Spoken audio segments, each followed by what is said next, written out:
New details emerging today in the federal public corruption probe of the former Speaker of the Ohio House of Representatives. Newly released documents confirm that the FBI investigation into Cliff Rosenberger is focused on evidence of possible kickbacks, bribery, even extortion.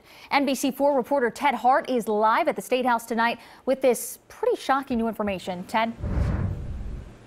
Yeah, 37-year-old Cliff Rosenberger rose to power and to the Speaker's chair pretty quickly.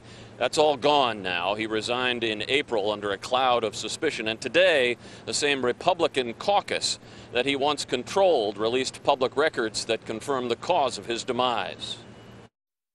Just weeks after Cliff Rosenberger resigned, federal agents swooped in to search his home and his office.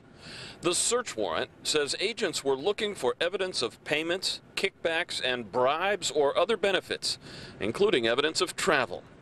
Catherine Terser, executive director at Common Cause, Ohio, says it's reasonable now to wonder about others at the State House. Connecting the dots, it looks like pay to play. And when someone is actually the leader of the House in that kind of leadership position, many different representatives are going to take their cue from the leader. Also named in the subpoena are 3 people connected to the payday lending industry, 2 lobbyists for Loan Max, and an executive with Advance America. During Rosenberger's tenure as Speaker, attempts to reform payday lending rules stalled in the House of Representatives.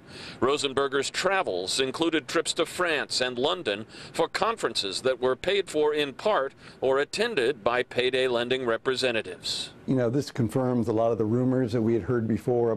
Democratic Representative David Leland calls it part of a culture of corruption permeating the State House. Oh, I don't think these kind of junkets should happen in the state of Ohio. If I want to go to London, I'll go to London, Ohio, okay? I mean, that's the only London that I want to go to. And if you want to take a trip, you know, pay for it yourself. And the release of the documents today was in response to public records requests and is not an indication of where the federal investigation stands. Local for you and live at the State House, Ted Hart, NBC4.